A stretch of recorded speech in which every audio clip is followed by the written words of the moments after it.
welcome to the new revamped, well, not quite new, it's more of the same stuff, version of X's and O's. As before, I'm your host, Peter Borkowski. This is the return of a radio show that I ran back at Concordia University, Chicago. Took a sabbatical, if we will, and now we're back and we gained ourselves a co-host, Mr. Bubba Hayes, a frequent caller into the original iteration of X's and O's. Bubba now getting the call up to co-host status. Bubba, how we doing tonight? Pretty good, Peter. Good to be with you as always. This is take two of this episode. We got about probably 30 minutes into recording it Yeah. when Microsoft Teams stripped us of our beautiful work and crashed. So we're going to give this a go on Zoom now. Yep. See if Team Zoom, whoever's behind them, has a better product or not. So, Yeah. all right. So we're gonna kind of fly through these first 30 minutes again because we already did it, and we don't feel like reiterating all of our points, but we're still gonna touch up on the big things that we talked about. So first half of this episode, roughly, we're gonna talk about the 12 playoff teams who did not make the playoffs, and then the last half or so, we're gonna talk about six storylines. That we find interesting going into the Super Bowl on Sunday between the Seattle Seahawks and the New England Patriots. Each of us brought three storylines with us to talk about. Bubba brought four because he wanted to show me up on the first episode, I guess, but we'll see if we get to that fourth one in time. But again, let's roll through this so me and Bubba don't get tired of talking about the same thing. Like I said, we're going to start by talking about the 12 playoff teams who did not make the Super Bowl. We're going to go in the order that they lost, starting with the Carolina Panthers, a 34-31 loss to the Rams on Wild Card Weekend. That was the first game on Saturday. Um, Bubba, I let you go first on the first take of this episode, so I'll let you go again. Kind of give your thoughts on the Panthers. We're not talking about why they lost necessarily. We're not talking about the Mhm. major future outlook of the team, what they're going to do this offseason, just kind of our initial impressions coming off their latest playoff loss. Bubba, what do you got for the Panthers? Yeah. I think if you're a Panthers fan, you're kind of pleasantly surprised at how the year went, especially with what you've had to watch the last couple years, which is some god awful football. So you're a playoff team now, albeit one with a losing season. 8-10, including the loss in the playoffs. Definitely a better year for Bryce Young as well. Looked a lot better, played pretty decent in that game, and managed to play a pretty, close and competitive game against the Rams, which was also surprising when you consider that a lot of odds makers and kind of fans of the sport had them as one of the weakest teams to ever make the playoffs in NFL history. So I think it was a competitive game for them at least. Yeah, I mean, you lost to the Rams, who are always a Super Bowl contender by just three. The Rams needed a late game comeback as well to beat you. Um, yeah, like I think you kind of said it. You can't really be upset. Not that they squeaked into the playoffs because they won their division, but an 8-9 team shouldn't be making the playoffs. It just happened that the NFC South was a dumpster fire Yeah. this year. But they surprised everyone, and I think that's kind of the best possible outcome is, when the spotlight was on them, when it was on Bryce Young and Canal as that coach, like they proved that they at least belonged. They deserve to be there. They put up a good fight against a really good team. Um, and then I'll ask you this, like you said, Young definitely had an improved season, over 3,000 passing yards, 23 TDs, 11 interceptions. Where this was his third season now. What's kind of your outlook for him? I mean, is he the franchise guy in Carolina? Are there still some question marks around him? Are you not sold on him yet? Like, where you kind of sit with him now? Yeah, I don't think I view his ceiling as ever being something as like one of the top, quarterbacks in the league. But I think he's definitely proven enough to be, to where they can have trust in him moving forward to continue to be the face of the franchise. And I think really it's just going to be a question of the organization around him. What do they have around him to help him out? how is that going to continue to evolve in the next couple of years? Because, they're a team that's had a lot of things going on off the field in the last couple of years as well. And so obviously you can't blame that on him. So I think it's really, going to be a question of him, but also everyone else around him in the organization itself, because I think that's kind of my main question for the Panthers.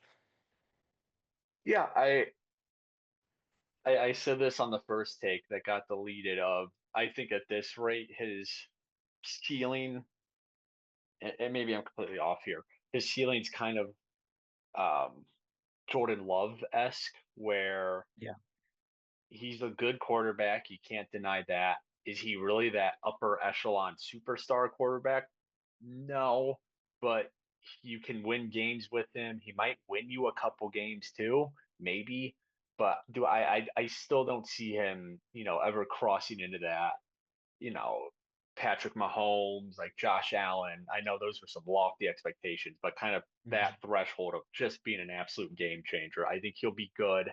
I think at his ceiling, like he'll be a really good quarterback. And as long as they build the team around him, as we see with one Super Bowl quarterback right now, as long as you got the right system around Yeah. him, like he can be super, super successful. So Hmm. I think that's a lot of positives to take away from Carolina, even though, like you said, they finished the year under 500. But Yeah. you take the opportunities you get, and you again with the NFC South, 8, 9, 10 wins is usually enough to win the division. So, all right, let's keep moving on to probably the most enjoyable game of the weekend for myself.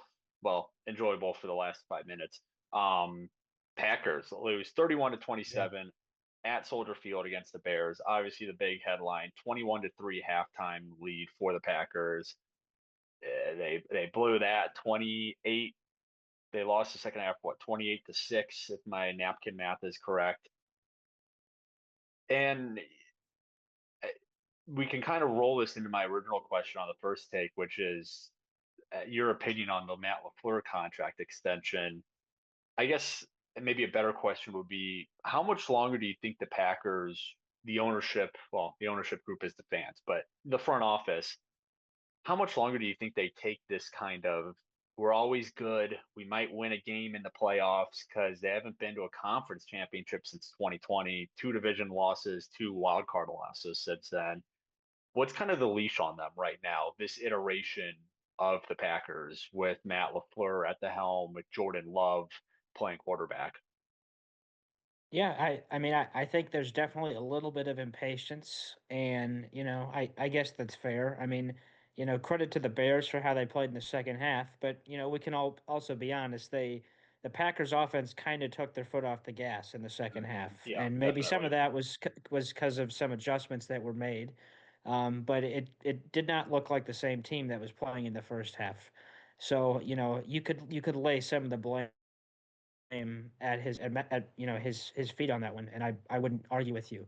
I'm of the opinion that he's a really good coach. I understand sometimes things get a little stale, and the more you kind of get stuck in this kind of no man's land, there's kind of impatience and calls for his head on a stick. But I don't really subscribe to that thinking. I think he definitely.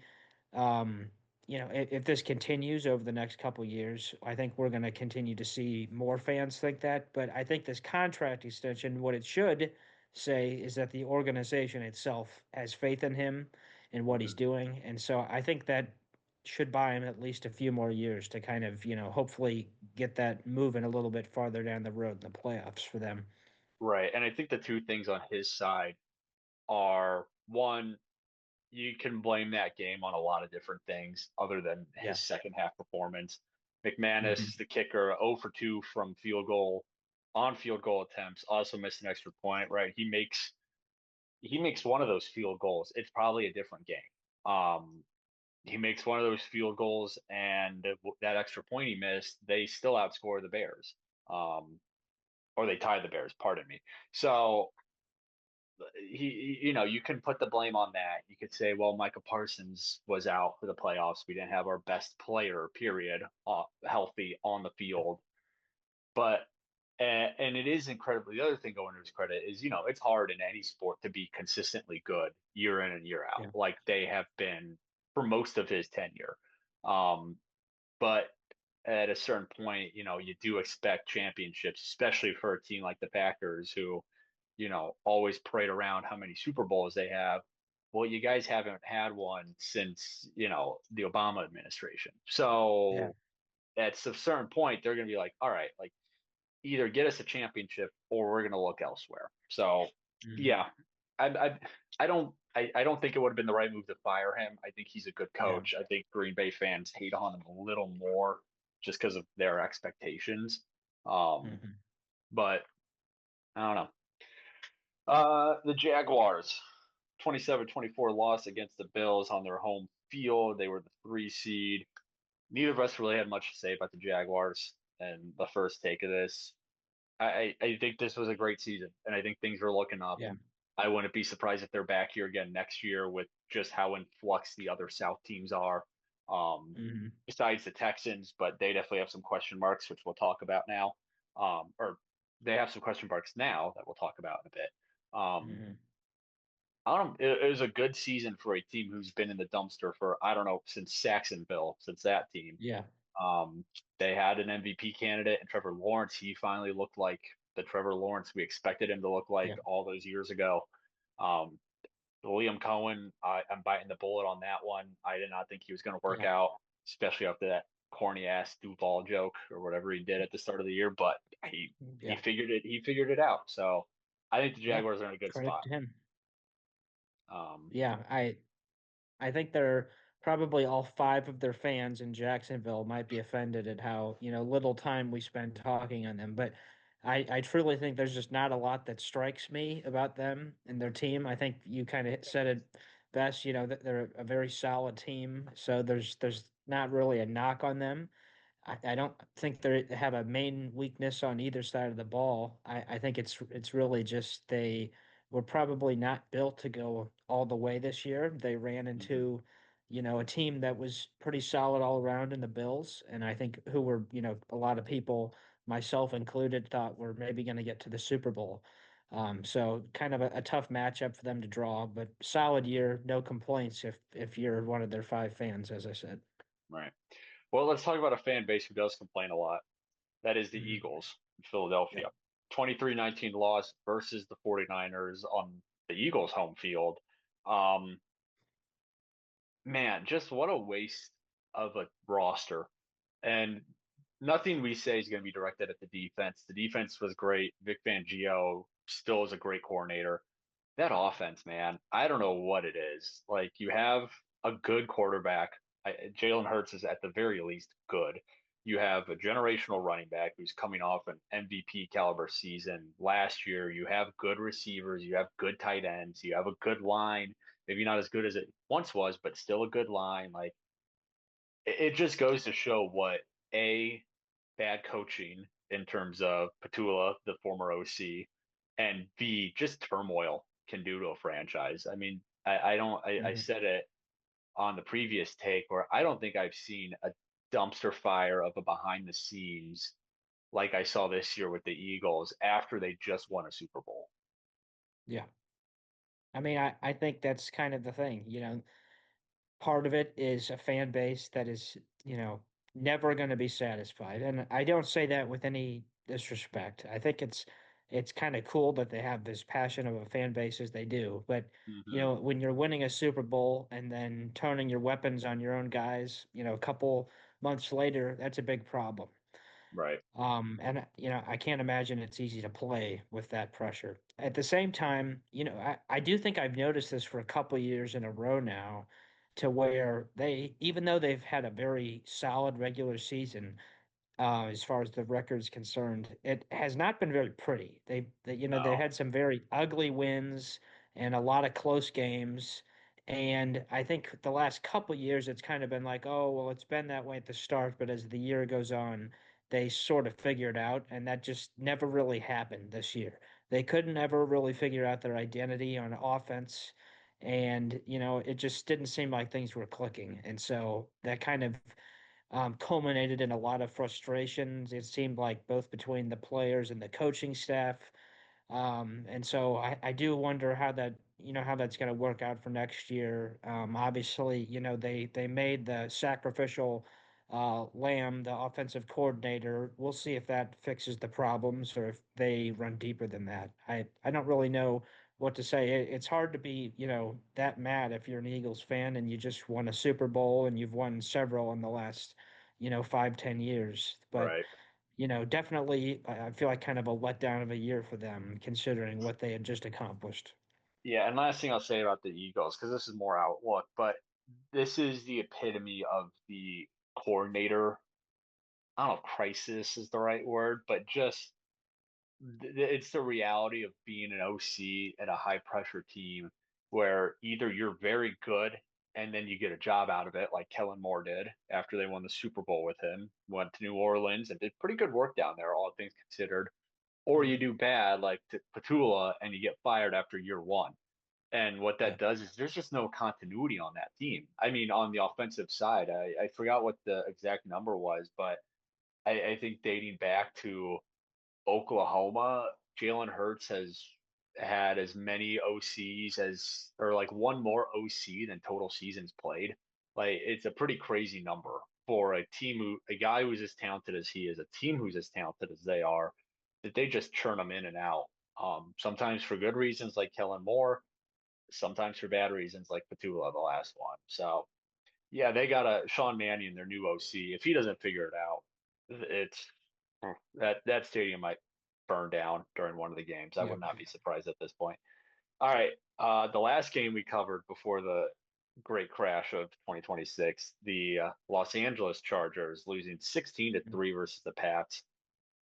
What a what a nothing game. I mean, I watched all of it. There just wasn't anything. And for the Chargers, it's like, what do we? I think they fixed their biggest issue, which was Greg Roman, the OC, not Greg Roman. Roman's he's the new Browns coach. The other Roman, Yeah. their former OC, he's gone. He was terrible, and they brought in Mike McDaniel's, which is a hire I really like. I think Mike Yeah. McDaniel's That's is going to yeah. thrive as an OC rather than a head coach. I think he could be a head coach too. I think he kind of got a bad bill in Miami, but that's another discussion. Um, Herbert, I think, is talented. Like he hasn't shown up in the playoffs. 0-3, just under 700 yards, two TDs to four interceptions. But Herbert's good, obviously, and they were playing behind a duct tape of an offensive line. But they're one of those teams where it's like we need to start seeing something. I mean, they've been good under Jim Harbaugh. They were good before Harbaugh got there, like kind of like the Packers, but maybe not as comfortable. Of like they need to start seeing something at some point. They can't keep doing this, get in and then just lose ugly to a team. It was just an ugly loss. Yeah. Well, thankfully, I won't say thankfully, but I have Fubo for streaming, and they're in a contract dispute with NBC, so I couldn't watch the game. Maybe that was a good thing because it looked like a pretty You pretty didn't ugly miss one. much. Yeah, you didn't miss much. Um, but I think the Chargers just have a lot of there's not a lot you can say. Like I think that they have the makings of a very solid foundation.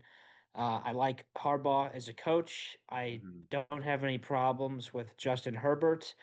But I do think they, as an organization, have a reputation for kind of, getting to the playoffs and then that just about being all they can handle and, not doing anything after that. So I think sooner or later here they're going to have to win a game. I think this year they got a tough draw against the Patriots, who I actually do think are a very solid team. It seems like they still have some some doubters, like maybe they're not where they could be in a couple years, but I actually do think they're a pretty solid team even this year, and obviously they made it to the Super Bowl, so maybe that's Right. the in a little bit of an understatement, but. I do think they ran into a tough matchup, but yeah, at a certain point, you just gotta win a game in the playoffs. Right. That's what I was right. Greg Roman was the OC. Todd Monken is the Browns coach. I don't know why I thought the Browns coach was another Roman, but That's on me. I'll take that one. All right. New territory for us tonight. Steelers, a 30-6 loss at the Texans. Uh, Bubba, I hate to do it, but I made the comparison that the Steelers, at least until this offseason, the Steelers are kind of felt like the St. Louis Cardinals of the NFL, where Mm, that's fair. every year they're good. They're not great, but they're good. Yeah. They get into the playoffs and just do nothing. Five straight wild card losses, six one and dones now. I believe I forgot what season it was. They didn't play. They got a bye. They still lost in their first game. Um, it's just they need. I know it's tough to say this, as especially as someone who's not a fan of the team. I don't have to endure it. Like they need a Mm, rebuild. I mean, they don't. yeah. They don't have any future at quarterback, even if Rodgers comes back and plays well again. Because I thought Rodgers was fine this year. Even if he comes back and Yeah. plays well again next year, okay, you get another year out of him. And then what's Yeah. after that? What Will I think Will Howard's on their team, right? The former OSU Hmm. quarterback, like Mason Rudolph. Like, are they going to sign Malik Will? I don't know. They don't have any. They don't have future. They live their lives as a franchise year to year, and it works out in terms of being good and getting into playoffs. But it's not. You're not going to turn into a Super Bowl team that way. And I'm so not split, but just kind of meh on the Mike McCarthy hire as the new head coach. Like it's going to be more of the same. McCarthy's a good Yeah. coach, just like Tomlin was, but he doesn't get the job done, just like Tomlin Yeah. hadn't since what was their last Super Bowl win? '09, I think. Yeah. So yeah, I mean, it's just it's kind of sad to watch because not really, but it is in a way kind of sad to watch because it's like it's the same story every year. They'll win 9, 10 games, make the playoffs, Yeah. and just bow out. And they just got exposed by Yeah. a good Texans defense. Yeah. I'm not gonna lie. I'm kind of have mixed feelings on this as well because I didn't expect them to do any better, than a one and done exit. But I have to say, I think Mike Tomlin, I think the world of Mike Tomlin. I think he is one of the best coaches in the league and has been for a very long time now. I think you could maybe make an argument that his style of coaching is maybe, now not quite fitting into the sort of more modern Mhm. style of the NFL. But I have to say, I think what he's accomplished the last 10 years is a major credit to him. I mean, Yeah. I think we can just be honest. They've had a very mediocre to bad team for the last 10 years. I mean, you're talking Roster about, wise, yeah. you know, yeah, I mean, you've gone from an aging Ben Roethlisberger who, big as a house, had no ability to move at all, and that they still continue to have winning seasons. I mean, I'm very impressed by what Mike Tomlin has done.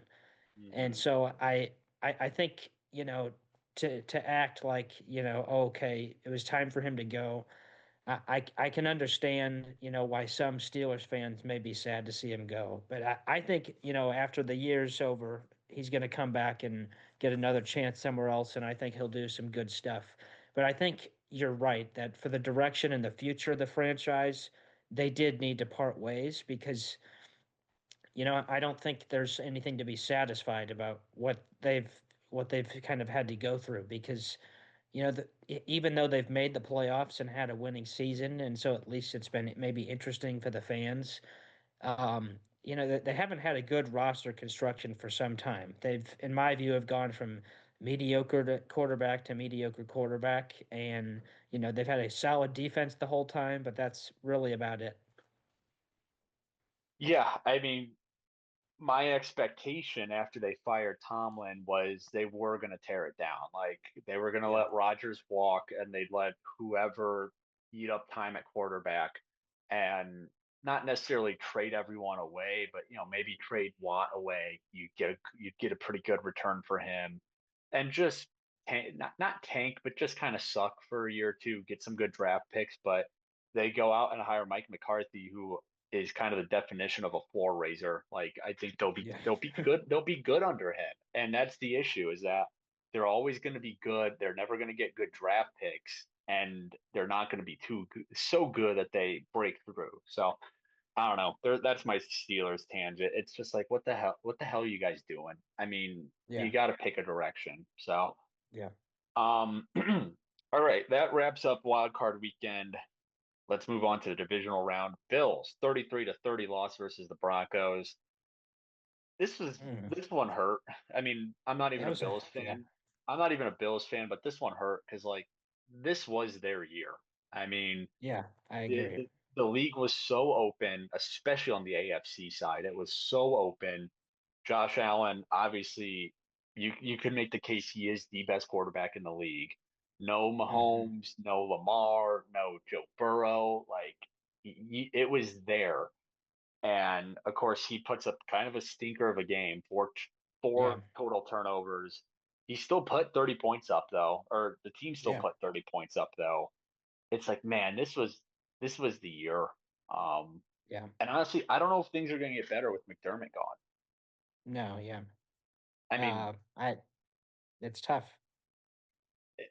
they fire McDermott. He's kind of the like a Matt LaFleur, where his teams are always good. They can't, hit the glass ceiling, break through the glass ceiling.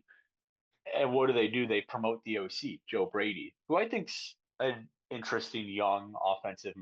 mind, but it's like after you do that, if you fire your coach after years of being really good, you go in a different direction. Like you try to bring some fresh perspective to the team, I feel, and they just promoted from within. I don't really get that one. And look, the Bills had a good year. I mean, even though they were the sixth seed, they still had a good year.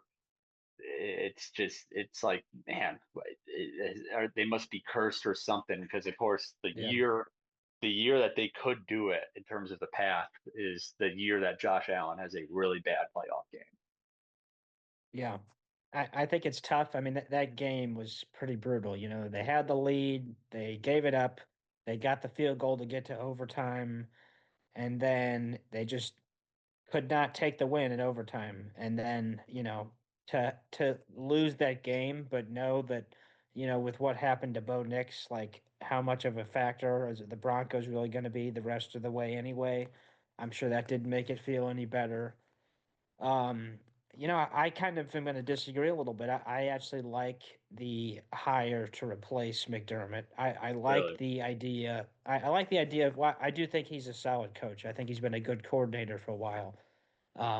I like the idea of continuity because if you're a Yeah. team like the Bills, I don't want to tear it all down. I think No, they I shouldn't. think I think kind of what you're doing is saying, okay, maybe it's not all McDermott's fault, and I don't think it is, but they've had a really solid team and just haven't gotten it done. So, we're gonna change the cards, shuffle the cards up in the deck and see what happens.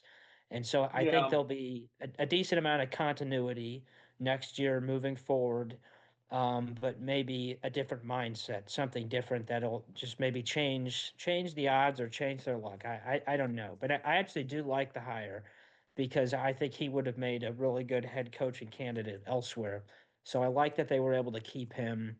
Yeah. I do feel for McDermott because I don't think he was that bad of a coach. But he also had a lot of weapons to work with and did not get to the promised land. So maybe he had it coming. I think the only knock, I say only knock like it's small, but I guess it is a big issue is, McDermott is this defensive guy. Like he is a Yeah. defensive coach and his teams regularly get in shootouts come playoff Yeah. time. Yeah. It's like he let up 30 points against the Browns, God no, the Broncos, and like the Broncos are a good team, obviously, but like, but that's where I kind of drew the line with McDermott. It's like if you're gonna Yeah. be a defensive guy, at least be the reason you lose in the playoffs. At least Yeah. have it be the offense, because then you could say Mhm. I'm a defensive coach. But no, it was the defenses got blown out every time they lost. Yeah. So all right, we got about 10 minutes before we're gonna take a break. So let's go. Let's do one more team, and then that'll leave us with what one, two. Oh, that'll leave us with like three or four when we come back. So, All right, 49ers. This one might not take long, actually. 41-6 loss at Seattle. Absolutely decimated. But Yeah, I, it's so hard to say because they're just so unlucky in terms of injuries. Um, I yeah, mean, they have the team and they have the coach, even though Shanahan's record of, yeah, getting the job done isn't exactly great. He's still a great coach, but they're just yeah, always so beat up. That's one of those things where the organization kind of needs to look within and be like, all right, what the hell are we doing on this trading room for? Because we can't mhm, lose all of our weapons and all of our good defensive players by the end of the season, like they have been doing every yeah, single year. McCaffrey, Kittle, Fred Warner, you name it. They've all spent time on the IR at one point or the other. yeah. Do I you, I have to do say, you I think the only thing I was surprised about was just how kind of brutal of a beatdown that was. yeah, I didn't expect that. It was never really a game. No. So I don't know. I think it doesn't really change my thinking for them moving forward. I think as you mentioned, a little bit unlucky. It's hard to control injuries, but they definitely need to kind of, I think, look inward and kind of see, if there's some things they can be doing better because I think that has held them back before, but I still like the team that they have, and I think they're still built to win a Super Bowl. And I think they have all the pieces necessary to do it. So I Yeah. I do hope for them that they are able to get that because they've come very close in the last 5 years or so. Um, Last thing, and then we'll knock the Bears out before the break. Do you buy into the electrical substation theory? Have you No, heard the substation electrical theory? I've heard a little bit about it, but I'm not. I generally don't buy into that. No. So, for those who don't know, the Niners Stadium, and which is where their training facility is too, is right next to an electrical substation. Substations emit some kind of, I don't know if it's frequency or Yeah. wave or whatever it's called. I'm not an electrical substation expert. And that wave, whatever it emits, has been proven to weaken soft tissue, which is what all these players are running into is soft tissue issues, injuries, I should say. So I don't know. It's kind of funny to think about. It's kind of funny. I saw some guy online who said they just need to move their whole facility. I'm like, dog, they just built that place. Like, they're not going to Yeah. move. They're going to move the substation first. But I don't know. It's funny. It's I do kind of buy into it. I kind of like it. Sounds like something Aaron Rodgers cooked up. Yeah, well, at least this one has science behind it. All right, let's knock out the Bears. I'm glad we have a little time limit here before we have to take a break, or else I could go on and on. The Bears end up falling to the Rams 20-17, crushing defeat at Soldier Field in overtime. It's kind of like the Jaguars, where if you gave me the runway, I could say a lot because I am a Bears fan. But if you want me to sum it up, it's like it was a hell of a season. Like, Yeah. and as a Bears fan, this is the most positive I've been about the team moving forward probably ever, like even more than 20 after 2018. Like I think Ben Johnson is a hell of a coach. I think he was a good hire, and I think he proved that he was a good hire the year out. Williams, I think he does everything you want a young quarterback to do. All of his issues that he still has, which is, maybe missing the easy throws, like that's all coachable. Like the guy can go out there and make these insane plays. That isn't coachable. And he has those attributes. It's like once him and Johnson and the QB coach and whoever the new OC is going to be, because Declan Doyle was poached, once they kind of figure out those little veteran stuff that he still needs to learn, like he's going to be a monster. Um, they have a great supporting staff. Colston Loveland's a beast. Like my God, what a draft pick. Um, I, I don't know. I'm very optimistic about the Bears. The only thing I will say is like if you told me at the start of the year that they would have ended their season in the divisional round against the Rams, I would have been like, hell yeah, I will take that a million times over, especially if you beat the Packers in the first round. It still felt like they left something on the table though. Yeah, they could have won that game, they could have which won that game. Yeah. that's the part that's the one thing that I kind of, think about is like, man, it was a great year, great run. They still could have won another game. I don't know if I don't think they would have beaten Seattle, but they could have beaten the Mhm. Rams. They were so close. Yeah. Even with the offense playing the way it did for most of the game, which wasn't good. Um, they still were in that game until the very, very end. So other than that, though, it was a great year. I think they're super set moving forward. The only reason I'm not going to say like they're going to repeat as NFC North champions is because the North is so brutal year to year.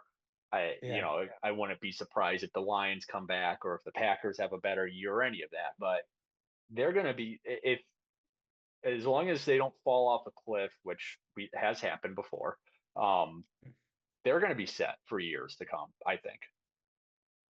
Yeah. I have to say, first of all, I am happy that hopefully Caleb Williams silenced some doubters.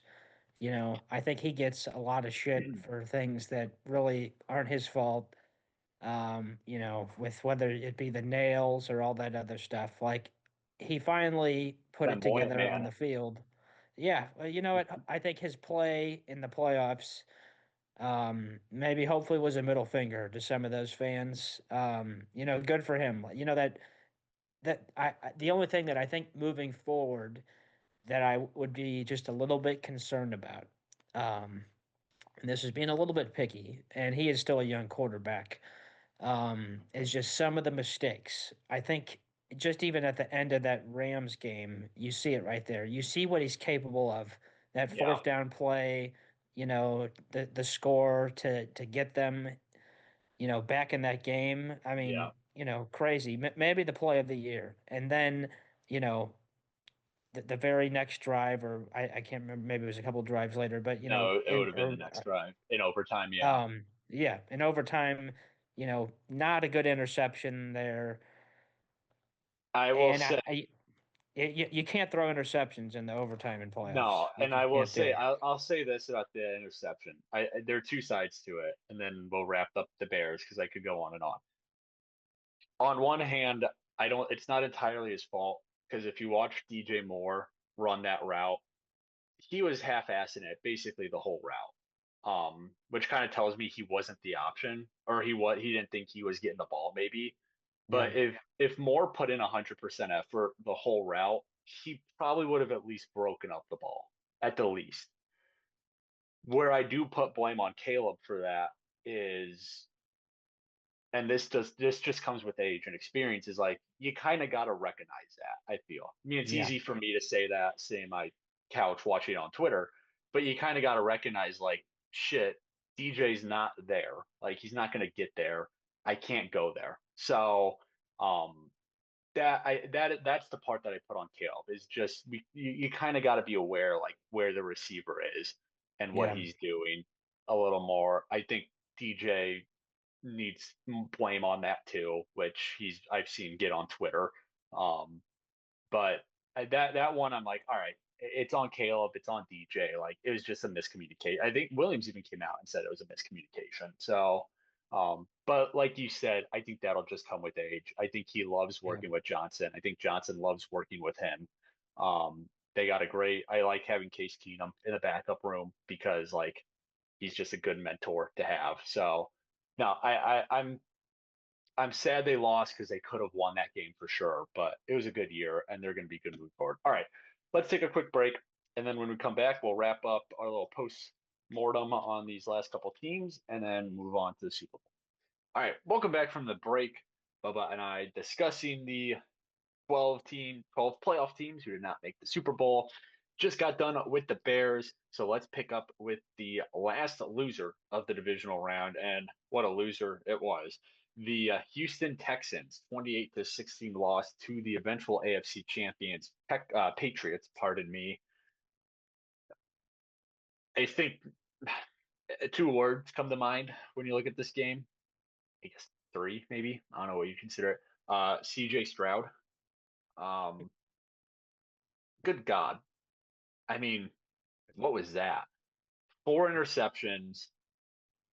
Like I the tech look, it's a waste of a great defense. That was such a good Yeah. defense. Um, Insanely great defensive year. Good year in general. I mean, 12-5. And I guess the thing I'll ask you about the Texans, or any other impressions you may have, is just where are you on CJ Stroud right now? He had that fantastic rookie year, kind of had a sophomore slump, and this year was kind of up and down, I guess. Like I don't know where you stand with it. I mean, Yeah. I don't know. You know, after that rookie year, everyone was like, "Oh, look at the Panthers. They picked Bryce Young over CJ Stroud." And now it's like some people are saying that I've seen some say the Texans need to move on. Like I don't know what I don't know what to make of him.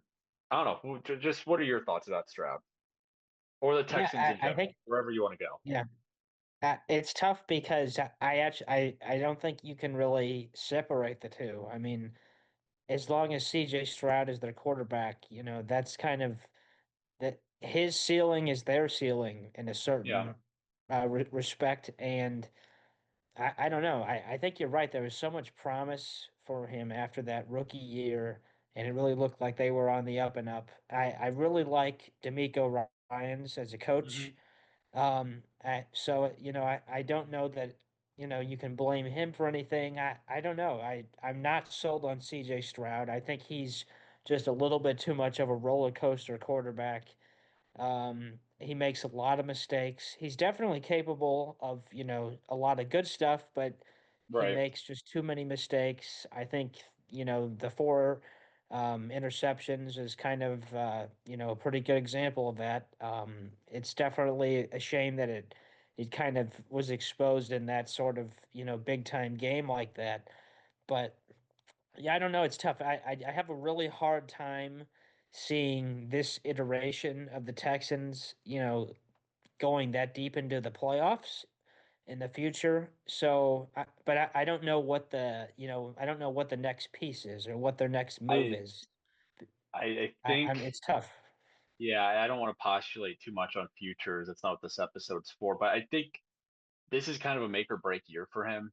Um, Yeah, if he comes out, especially now that he's had this game, like this is a make or break game for quarterbacks. He's either going to come back just absolutely defeated and he's just going to keep sucking, or he'll come back reinvigorated, or however, whatever you want to say, and maybe not look as good, but look similar to freshman year, first year rookie CJ Stroud. There we go, third time's a charm.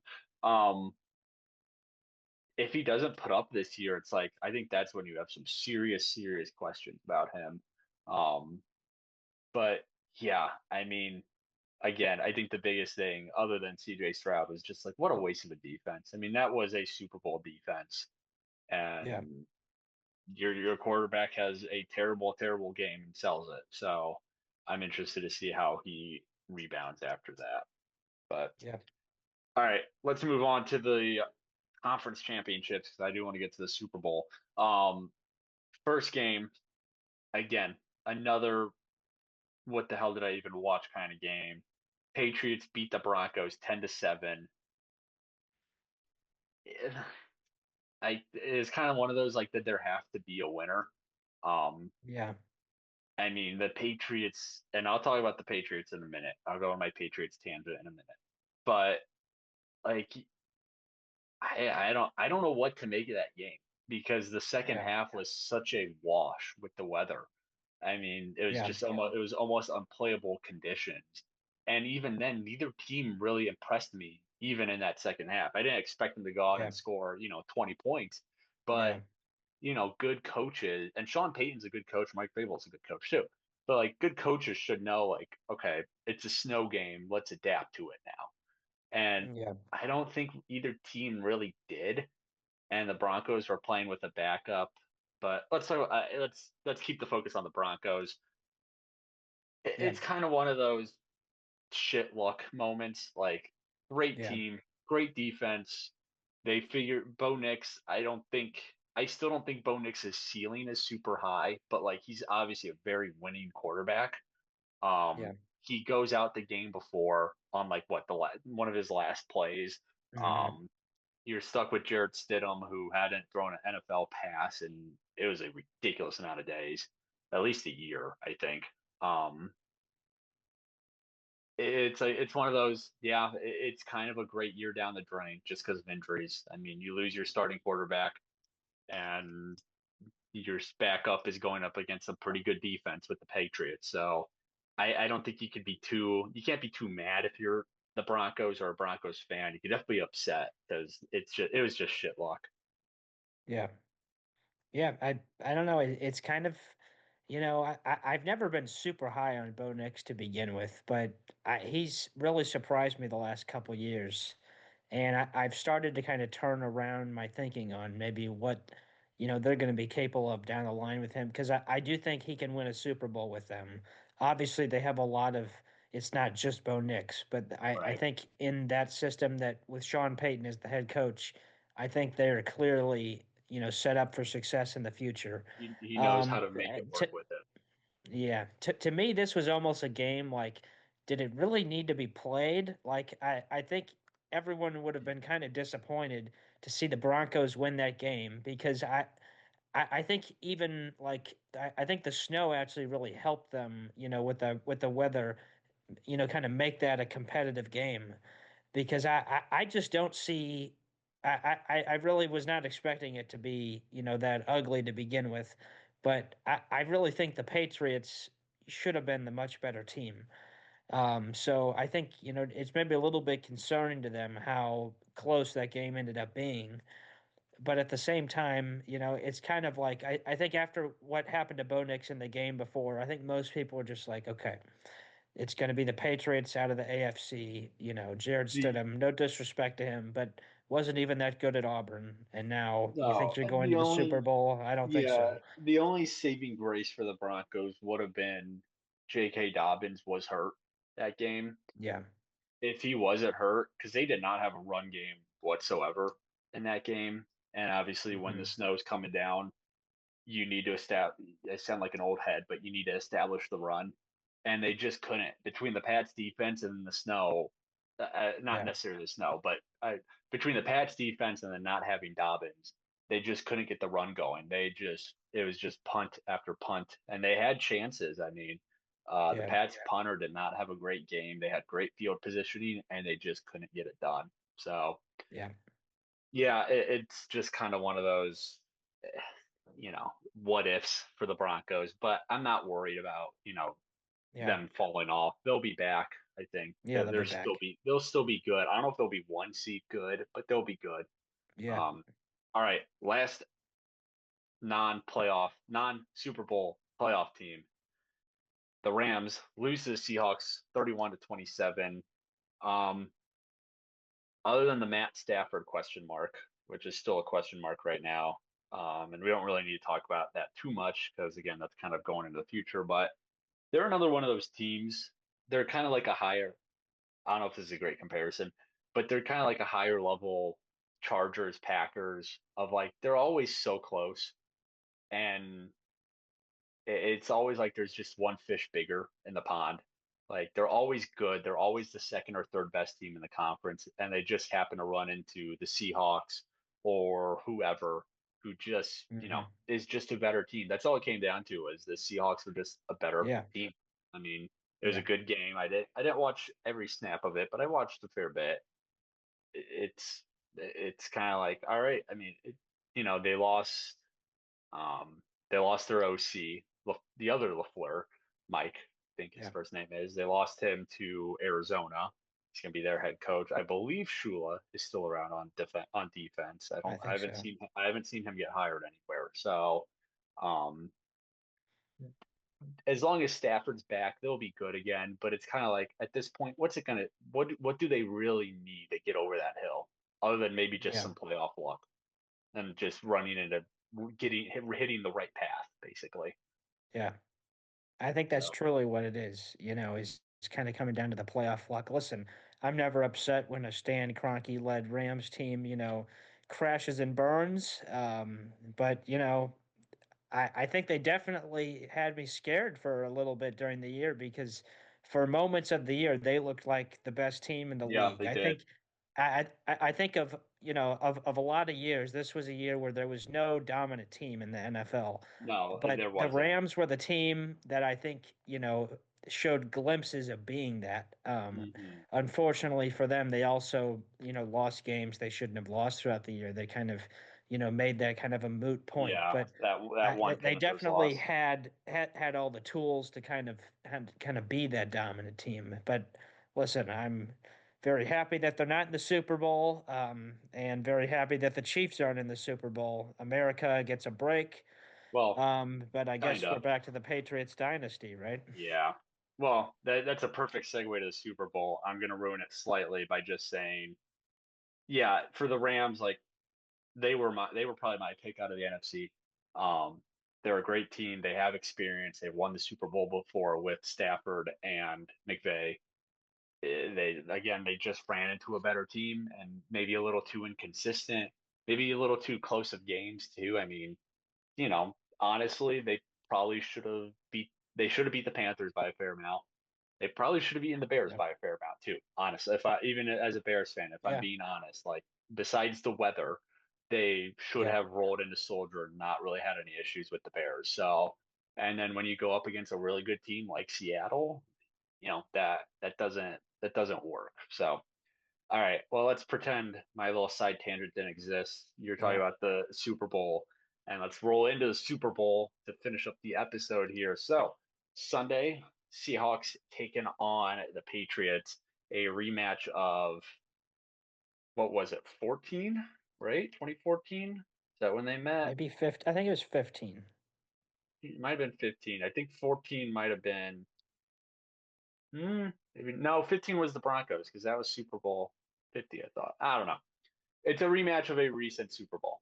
Um, all right, now I'm interested.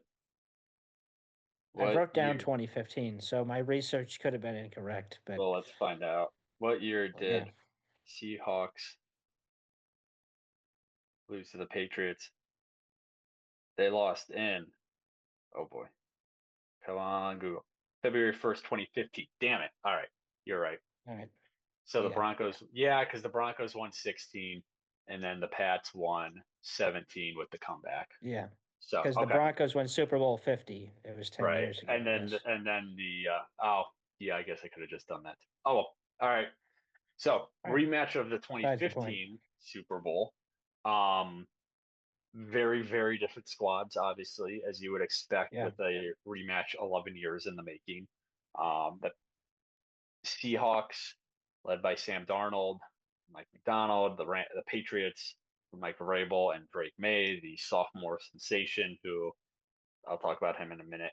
Um, let's just get into our storylines that we want to follow, and then we'll wrap up with a prediction. I don't have a ton of science behind mine, but we'll wrap up with the Yeah. prediction. So, Bubba, floor is yours. What's your first storyline that you're interested in following? Well, you kind of touched on it, this idea of a rematch, Hmm. of the 2015 Super Bowl. It's tough to call it that if it's 11 years removed, but at the same Yeah. time, and obviously, there's not much overlap with the players, but I do have to wonder because it's going to be shoved down our throats, by whoever's broadcasting it. If it gets down into a close game, we're going to Hmm. see that clip of, oh, and those conversations of The, they should have the handed off the the ball. Malcolm Um, Butler interception. Yeah. yeah. So I think that's kind of just an interesting, factoid. It obviously doesn't have much impact on the game. But I do think it's kind of an interesting storyline, especially if we're kind of in a close game down the stretch. It's not for much because obviously, it's different decision makers, different Right. players, but I do think that's kind of an interesting storyline to follow, if nothing else, for the fan bases of the two teams. Yeah, and I mean, yeah, like you said, like I don't think we're gonna feel it really with the two teams just because Hmm. it was 11 years ago. Like Brady's up in the booth. Russ is still kicking somehow. Marshawn's doing whatever the hell Marshawn Lynch does now. So like I don't think we'll really feel it, but I think if you're going to feel it from one team, you're going to feel it from Seattle a little bit, just with the fan base at least. Like, I do Hmm. expect there to be more Seattle fans just because it's on the West Coast than New England fans. Um, the New England fans probably travel well because they're everywhere. They've been a sleeper cell for the last 4 years that they've been terrible, and now they've all been reawakened. Yeah. They've been activated by Robert Kraft. Um, so yeah, I think it's interesting. Like you said, I don't know how much of an impact it'll play. Like I think if anyone's going to feel it more, it's Seattle, just because like it was their Super Bowl to lose. They should have won it. Um, Coaching staff's completely different, right? Pete Carroll's gone, Bill Belichick's gone, so it'll definitely be interesting. And like yeah, like you said, we're going to hear about it every damn time that the Seahawks Yeah. are in, within 5 yards of the end zone. We're going to hear about it. So. All right. Well, I'll throw mine out there. I'll go with a generic one because I have one for the Seahawks, I have one for the Pats, and I have kind of an overall one. I think, and I haven't heard it talked about much. I think this is a really interesting battle from a coaching philosophy standpoint. Mm. I think you're kind of seeing the two different coaching philosophies at play right now, which is you have Mike McDonald, who is the coordinator coach. He Yeah. calls the defense. And we've seen over the last couple of years that coordinators are the hot commodity. Everyone wants their coach to be calling. Usually it's the offense. Obviously, in McDonald's point of view, it's the defense. You're comparing that against Vrabel, who's much more of the CEO head coach. Hmm. Doesn't call he doesn't call either side of the ball. I'm sure he has a lot of input for the defense at least, since he is a defensive guy. Um, but he's not the play caller for the defense or offense. He's just kind of he's the head man. He's the manager, I guess you could say. And I think that's going to be really interesting to watch because that's kind of been the discussion in coaching hiring circles in the NFL is, do you go with the coordinator who he's going to be calling plays, or do you go with the CEO who he's going to bring in his coordinators but he's not going to be calling plays. I just think that's interesting that we're kind of seeing those two styles clash, especially with just how Yeah. prevalent the coordinator hire has been as of late. Yeah. I think it's two very, as you mentioned, different styles. I think both in their own right, good coaches. Yeah. So it'll kind of be interesting to watch that kind of clash kind of play out. I think, if I was to just say, I think I like Vrabel more as a coach, but A I little. think I think you can't really take away what Mike McDonald's been able to Yeah. accomplish in not a lot of time there in Seattle. So I think that's definitely not to be understated. I think there's just something about Vrabel, and I'll kind of get to this with one of my other points that kind of makes you think he kind of has that kind of it factor that a lot of the great coaches have. Yeah, I mean, he knows how to rally a team, for sure, and he's more experienced than McDonald. I mean, this is his first Mhm. year in New England, but obviously he served with the Titans before getting fired by them, which looks like a disaster now from their point of view. Um, Yeah, I don't know. I maybe I'm just prone to coordinator coaches because I do like coordinator coaches. I think it's a smarter hire for continuity's yeah, sake on a team. Because, if you're reliant on your coordinators like Vrabel is, kind of like what I said with the Eagles, where they have a good year, they're gone. They have a bad year, they're gone. So I do like the coordinator coach mhm, from the point of view of he's consistent. No matter what, he's going to be there, running the show. And obviously, he's yeah, fortunate. He's got a great OC and Clint Kubiak, who should be getting the job once the Super Bowl is wrapped up with the Raiders. That's what all the reports are saying, is that they're just waiting for the game to be done before he announces it. But I'm just interested to see. I don't know if it'll have any sway on the greater NFL world, but yeah, I think it's interesting that we're seeing these two styles go head to head in the Super Bowl. Um, yeah. so, all right, Bella, hit me with your next storyline. All right. My second storyline, very simple, two words: Sam Darnold. That's We've one of come quite mine. a long way Yeah. from out with mono to now, Indefinitely. yes, Did you to a see? Did you starting see? quarterback. Did you see that graphic? Yes, I think The, I know the, which one you're the, talking about. they did the mono graphic which said out indefinitely, and then when Yeah, the Seahawks went to the Super Bowl, they put one out that said indefinitely, in yeah. comma definitely. So Yeah, that it's that funny. was that was that was clever. Yeah, we've come a really long way from that, haven't Yeah. we?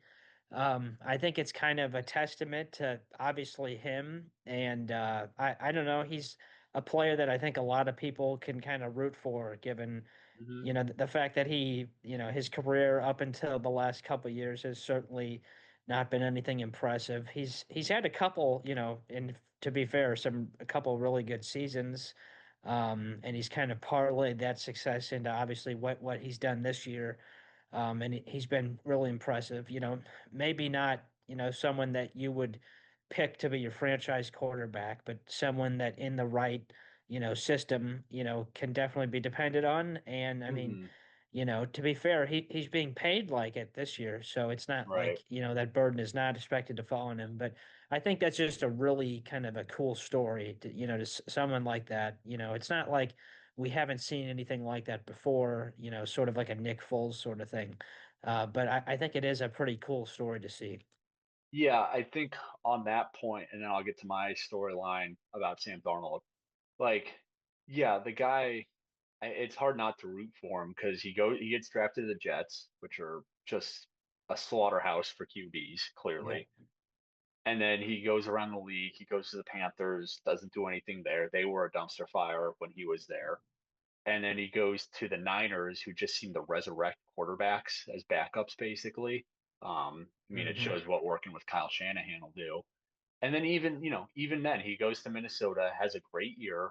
Yep. They lose their first playoff game, if I'm not mistaken. Um, and then they kind of cast him out. Even they kind of go, no, we're Yeah. going to take the young buck and JJ McCarthy, which looks so stupid now. Probably got Yeah. part of the reason their GM probably just got fired. And so yeah, Yeah. Seattle gives him a nice little bag, and like you said, he's not a Pat Mahomes, Josh Allen, where he's going to go Superman mode, but like you put him in the right system, you give him good weapons like they have in JSN. Um, you can win games with him for sure. So, and my storyline with Darnold was kind of, I wonder if this is going to keep kind of moving the league and how it treats young quarterbacks.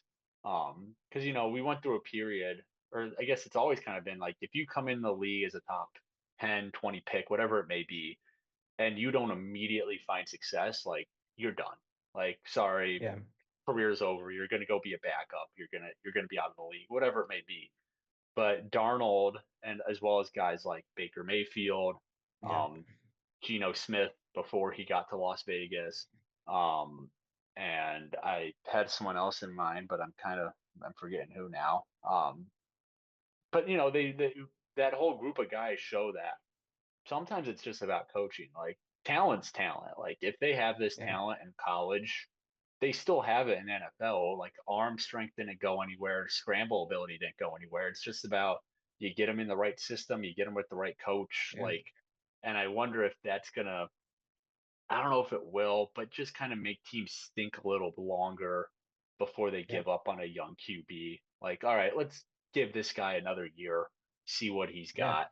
got. Um, and I think that's overall good because I think these young quarterbacks get such a bad draw. They come into the league at 21, 22, 23, whatever it may be, and if they don't immediately produce, they're on the chopping block already. It's like Yeah. no, like they Like need Daniel Jones this year. Daniel. Yeah, that's who else I was thinking of was Daniel Jones. Yep. Um, so, and maybe that'll be guys like Bryce Young. They just need a couple years, not Mm. even necessarily a team shift, a team move, but just a couple years to kind of figure it Yeah. out. Um, so I think it's good. I like Darnold. He's a good quarterback, and I think it's good that he's doing this because I think it'll maybe leave some doors open for other guys a little bit longer. So, all right. Well, you stole my Seahawks storyline, which is fine. Keep us moving. So let's do my Patriots storyline. I was wondering if you got this one. Okay. The Patriots schedule. Yeah, I saw. I know what you're gonna say. That was not what I was gonna say, but go ahead. Okay. I feel like you might be on the opposite end of me from this one, but Yeah, let me start out by saying you play who's in front of you. Like it's yeah, not college. You don't pick well, in college, your non-con teams, right? You don't pick your non-divisional teams. Like you play who's given to you by the NFL. yeah, And credit to the Patriots, like they went out there and they beat almost all of them. I still I guess this kind of goes to my point that I'm just not impressed by the Patriots. Like they're a good team. They have a great defense, even though they don't really have a star defensive player. They maybe Christian Gonzalez, but they don't really have a star defensive player. Their offense is good too, but I don't know. They just haven't done anything this year to really sell me that they are the two seed, that Drake May is an MVP candidate. I know he put up the numbers like it, and he's going to be runner up. I would be shocked if Stafford doesn't win at this yeah, point. But, and what you were referring to um, was that tweet I sent you a couple of days ago. And I won't go through the whole thing, but basically, if you look at the Pats' schedule from this year, they played let me see. One, two, three, three NFC South teams, right? Well, I played all four, but stick with yeah. me. Three NFC South teams, the Jets twice, and then the Bengals. That's six teams, six games they played in, besides the playoffs. Everyone else has fired their coach since they played the Pats. And I think, and this is just off my dome, I think the only team above 500 they played in the regular season was the Bills. I'm fairly certain it was just the It's Bills. Was the only above 500 team they played. At least 500 by the end of the yeah, year. Because I know yeah, like yeah, the Buccaneers were over 500 when they played, I yeah, remember. But obviously the Buccaneers ended the year 8-9 and out of the playoffs. So, and Drake May's numbers against teams, I meant to write them down, but I didn't. But Drake May's number against teams above 500 isn't great either, and he hasn't had a good postseason run. I mean, he threw, and yeah. again, the weather included, but he threw for less than 100 yards against the Broncos. He's turned the ball over quite a number of times. I don't know. I'm not sold on them. Even though they're in this, I know that's crazy to say they're in the Super Bowl. Yeah. I'm just because even now, even after they've played three playoff teams and beaten three playoff Hmm. teams. They just haven't impressed me the way like the Seahawks did against the 49ers. Um, Yeah. and even the three playoff teams, last thing I'll say was the Chargers who had a put your choice of words here calling plays for them. Not a good play Yeah. caller and a non-existent offensive line. They played against the Texans where CJ Stroud was see must have been didn't know which jersey color was which. And then they played Jarrett Stidham for a half and then the snow for the second half in the championship game. They have not impressed me yet so far. Okay. I think that's fair. I mean, listen, I think I actually would have probably been in a similar boat to you, a year ago. I wasn't really that. As I said, I'm a big fan of their coach, but I really wasn't sold on Drake May. Um, and I'm not saying that I think he's, Patrick Mahomes or Josh Allen, but I think he is a quarterback that is a winner. And I tend to, I tend to like winners. So it's kind of hard to say. I guess in comparison to your storyline, mine is going to be, probably slightly more on the glazing side of the Patriots. Um, listen, Well, I'm not. let let's throw it out there because Okay. we got a time limit now thanks to Zoom. So let's just throw your storyline out there. We'll talk about Yeah. it for a couple minutes and we'll get predictions. So my storyline with the Patriots is more so something to kind of watch out for. Obviously, it's way too, early to call it a new sort of Patriots dynasty, But I Yeah. do I kind of wonder about this comparison between, both May to Tom Brady, not to compare the two, but just kind of, maybe the arc potential, and then also the coaches of, Bill Belichick to now as we are now where we are. I Right. kind of wonder about that conversation, and just kind of how not only the people in the organization now are viewed, but kind of maybe if the Patriots end up winning, what that Hmm. conversation starts to look like. If the because the one thing that I actually find really interesting is I think both Drake May and also Mike are it's interesting to me is that they're not. I don't think the Patriots are hated like they were 5, 10 years ago. I No. guess I could be wrong, but I was someone who I was never a fan of Tom Brady.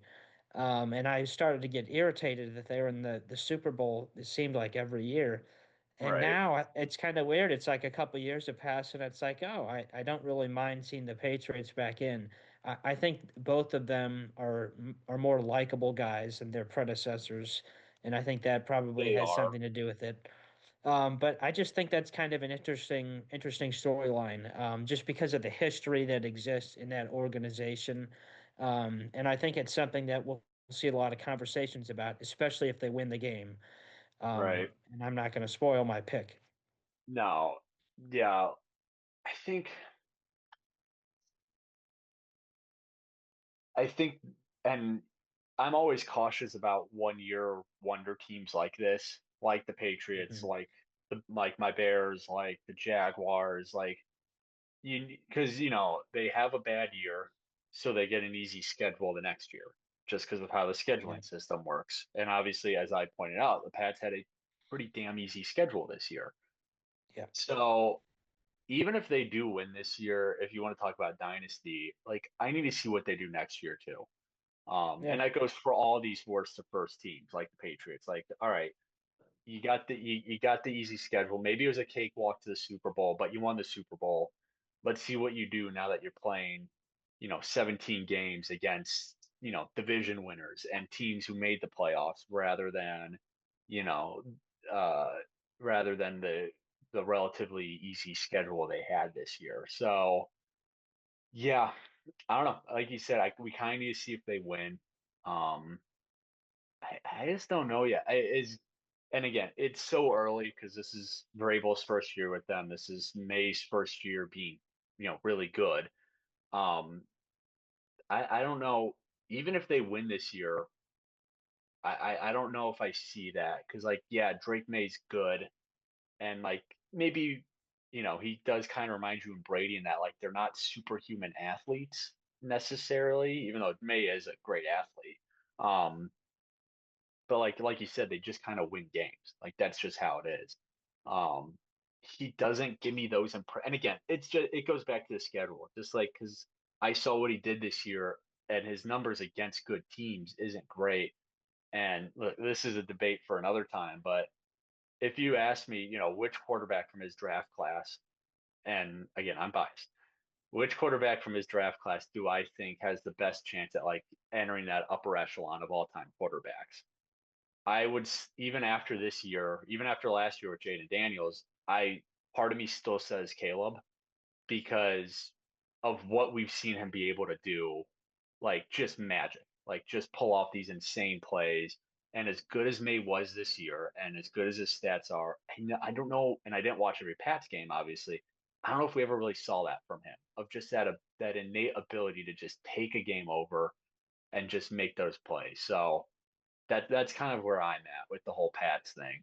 Um, I don't know if you have a quick rebuttal, but I do want to get to predictions pretty soon here. yeah. I'm not gonna, I think we'll kind of have to see how it plays out. I'm generally not someone who speaks that highly on rookie quarterbacks, but I think he's going to have a pretty good career. And even though I may like Caleb Williams more personally, I think up to this point, there's a clear winner. One of them has now been in the Super Bowl, and Yeah, the I other mean, one has not been. in terms of pure results and numbers, May has been better, but I think this early in a quarterback's career, and I don't want to turn this into a quarterback debate. I will. Really quick before we get to predictions, I will say I think this early in a quarterback's career, and now I'm defending my king, Caleb. I think this early in a quarterback, you look more. Yes, you look at results, but you also look at just what they do on the field. And Caleb has, he's had lower lows, I think, but he's also just blown my mind more times than Drake May has in terms of what he's able to do, you know, by himself, basically. So I don't know. I think the Pats are a good team. I'm not saying any of this to discredit them. I'm just really I've not been sold on them yet this year, and I might not be unless they win this game. So all right, couple minutes, Bubba, fire off, minute or less, fire off your Super Bowl prediction. Okay. Well, after all this defending of the Patriots, you might be surprised to learn that I'm indeed going with the Seahawks to win the Super Bowl. I think they are undisputably the better team this year. I think they've been tested in the playoffs. I think they are the more complete team. I do think it's going to be, a somewhat competitive, close game. I don't think it's going to be a blowout. Hmm. I'm thinking somewhere in the ballpark of like, we'll say 24-16 Seahawks is going to be my prediction. As I said, I think it'll be a good game, but I just think the Seahawks, I think it's their year. I think they've done something pretty special this year. So I think they're going to win, and I think they're the favorite to win. So I guess I'm not really going off on a limb there. No, I go Seahawks too. Basically for all the reasons you said, I think they're the more complete team. Even if he didn't have as good a year numbers wise, like I have a little. This is crazy to say. I have more faith in Sam Darnold than a New England Patriots quarterback. Um, like just because we've seen 2 years of this out of him, I feel like I know what we're Yeah. getting. Drake May, it's this is his first year really being in the spotlight like he has been. I wouldn't be completely surprised if he goes out and throws a little dud out there. So I don't think it'll happen, but I wouldn't be surprised if it happened, is what I'm saying. Okay. So Fair yeah, enough. like you said, I think the Seahawks are just all around a better team. That defense is insane. I think they are going to cause some issues for a young quarterback like Drake May.